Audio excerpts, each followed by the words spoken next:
Heureusement d'ailleurs qu'il n'y a pas que la médecine pour établir l'équilibre, sinon on serait tous morts, quoi. Bon, moi, il se trouve que j'ai été chercheur aussi pendant 7 ans. J'ai fait de la recherche en endocrinologie, en neuroendocrinologie.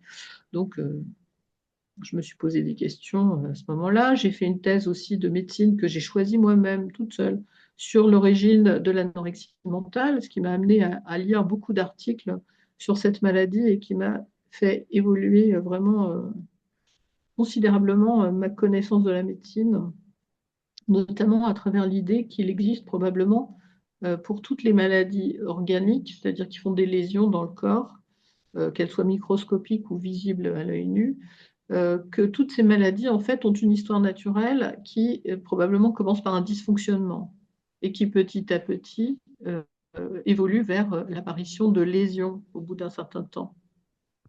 Et dans cette hypothèse que j'ai faite, mais que sûrement d'autres personnes connaissent déjà, j'ai trouvé une conférence d'un médecin en 1930 à Berlin, qui s'appelle Léopold Alcan, à la faculté de médecine, à la bibliothèque de la faculté de médecine de Paris, là, Paris 5.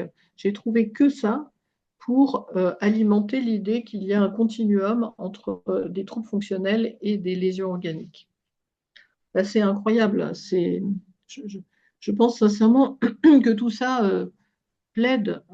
Enfin, je veux dire, pour moi, c'est une évidence de toute façon que le corps se répare. Il faudrait me prouver le contraire, mais c'est impossible. Donc, Ouais. tout va dans ce sens-là.